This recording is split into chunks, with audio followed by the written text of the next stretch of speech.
E a AMAGGI anunciou na quarta-feira a aquisição de 40% da FS, uma das maiores produtoras de etanol de milho do país.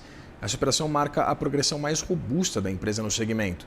As duas companhias aguardam agora as autoridades regulatórias e concorrenciais para analisar as sinergias e interesses desse acordo. A gente conversa agora com o diretor editorial do AgFeed, Luiz Fernando Sá. Luiz, seja muito bem-vindo, sempre um prazer dividir tela com você. Obrigado, Vitor. Prazer é meu. Bom dia a todos. Então, Vitor, foi aí um dos principais, se não o principal negócio do agro no ano, né? Pegou o mercado meio de surpresa, sobretudo pela velocidade em que a transação foi fechada. Isso porque, Vitor, há poucos meses, aí a AMAGGI e a FS, cada uma do seu lado, flertavam com outros pretendentes relevantes, né? Vejamos, a AMAGGI chegou a anunciar em setembro do ano passado a intenção de formar uma joint venture com a Impasa, que é outra das grandes produtoras de etanol de milho do país. E antes de as duas selarem lá um acordo, a AMAGGI e Impasa selarem esse acordo, né? Elas desistiram, comunicaram, 45 dias depois de dizerem que iam se juntar, elas desistiram desse casamento.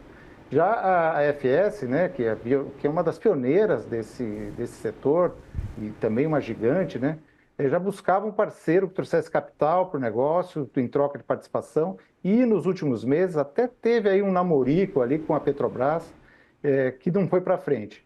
Então, o destino e os interesses acabaram aí unindo a AMAGGI e a FS, né? E como você disse, na quarta-feira passada, elas assinaram aí um termo de compromisso que pode levá-las a consumar um dos mais ambiciosos e promissores casamentos corporativos do agro brasileiro aí dos últimos anos. Bom, para que isso aconteça, como você disse, né, depende ainda da bênção aí do CAD, das autoridades, mas a gente foi analisar aí, a partir dos detalhes já revelados e de outros que não foram tornados públicos ou que estão no campo dos interesses, o que isso aí poderia trazer para as duas empresas, né? O que elas tornaram públicos, né? Quer dizer, elas não revelaram o valor do total da transação, apenas informaram que a AMAGGI vai fazer um aporte de 100 milhões de dólares na FS e vai, em troca disso, né, de mais uma quantia de dinheiro, ser dona de 40% do total da empresa. Mas essa agilidade aí, né, pode ser explicada pela conveniência da União. Eu conversei com uma série de especialistas do setor de biocombustíveis, inclusive ex-executivos das empresas envolvidas, e foi meio que consenso a percepção de que elas parecem ter sido feitas aí uma para outra. Eu vou tentar explicar rapidamente alguns pontos, Vitor, que mostram bem claramente isso. A AFS, por exemplo, precisa adquirir anualmente, né, 6 milhões de toneladas de milho para processar em suas usinas.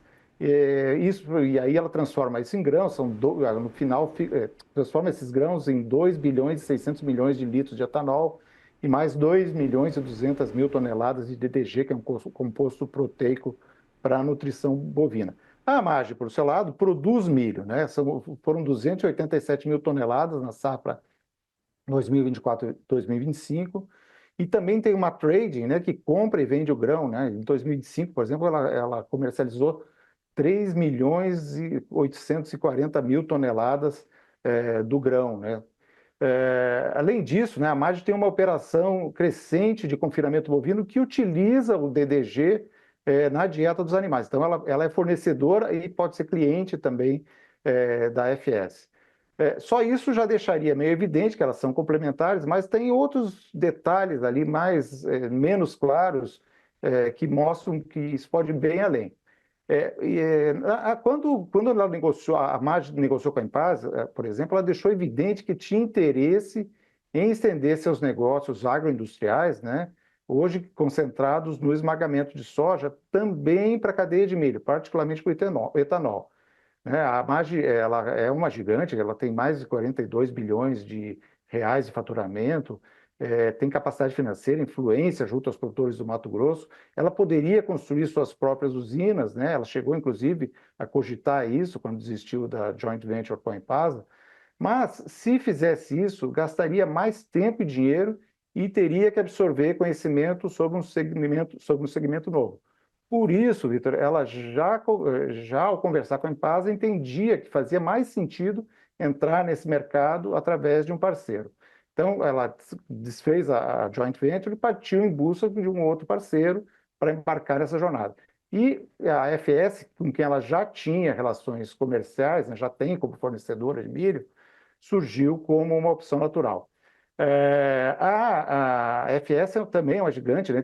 O faturamento foi de 12 bilhões e 800 milhões em 2025, por isso ela tem um porte desejado, e mais importante que isso, tem um estilo de governança que agrada mais ao Blairo Maggi, às suas irmãs, que são os controladores da Maggi. O estilo do fundador da Impasa, o José Odivar Lopes, que é mais centralizador, tinha, de fato, sido uma das principais razões para o acordo entre as duas companhias lá atrás não ter dado certo. E na FS, a interlocução tem tudo para ser mais aberta, pelo menos pelo que se sabe aí do perfil e dos seus acionistas e executivos, né? Com a transação, a Maggi passará a ter 3 assentos no Conselho de Administração da FS, a Summit, que é a controladora, Summit Agricultural, que é uma empresa americana, que é a controladora da companhia, fica com 4 assentos, e os minoritários,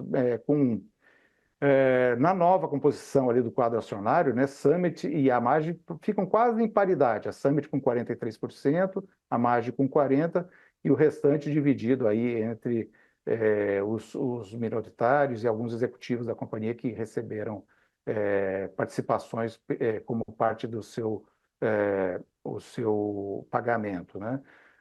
Na comparação entre as duas parceiras ali, a FS também é atraente, porque ela atende ali dois pontos que eram bem importantes para a Maggi quando negociava com a Impasa.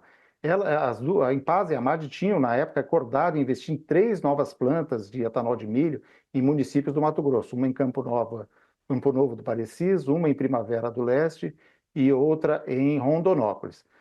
Todas essas 3 estariam estrategicamente situadas em áreas de influência da Maggi, próximas a fazendas, onde a companhia colhe seu próprio milho e também onde ela tem grande capacidade de originação do grão.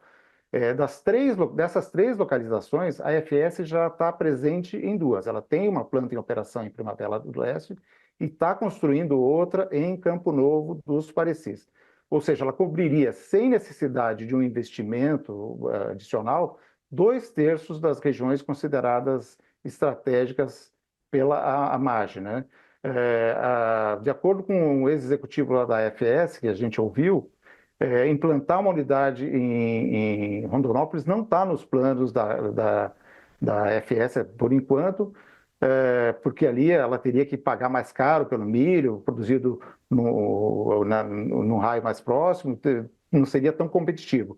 Mas com a entrada da Maggi, poderia mudar essa equação, trazendo garantia de um fornecimento num preço mais adequado e viabilizando uma planta nessa região. Ao anunciar a venda aí dessa participação na companhia, o CEO da FS, o Rafael Abud, afirmou que os planos de expansão no etanol de milho, por enquanto, vão ficar limitados a essa planta em execução em Campo Novo dos Parecis. Né? E disse também que não há um acordo prévio de compra ali com a nova sócia, compra de milho, né, com a nova sócia, e qualquer transação comercial que venha a ocorrer respeitará as condições de mercado. Mas ontem eu questionei eles sobre essa questão e eles disseram, olha, a gente vai estar sempre estudando novos investimentos e a Maggi, né, evidentemente, agora é parte dessas decisões, então não está fechado um futuro investimento em outras regiões, e aí, claro, a palavra da Maggi vai ser bem importante. Por outro lado, né, fica claro que a parceria com a Maggi oferece um conforto estratégico aí para a FS, né, que ganha um aliado institucional muito forte, né, nessas regiões e também possíveis sinergias logísticas, como na armazenagem de grãos, por exemplo. Eu também perguntei isso para as duas empresas sobre essas sinergias e as duas concordam que há vários pontos que podem ser explorados. O Rafael Abud disse que as duas empresas terão diversas oportunidades de colaboração em áreas como nessas áreas, né, originação de milho, trading, logística e biomassa. E o Judinei Carvalho, CEO da MAGE, afirmou que entende esse acordo como uma oportunidade ímpar de entrada no segmento, gerando aí valores e sinergias que, por si só, já justificam esse investimento que foi feito, Vitor. Certo, muito obrigado pelas informações e também leituras, Luiz Fernando Sá, diretor editorial do AgFeed.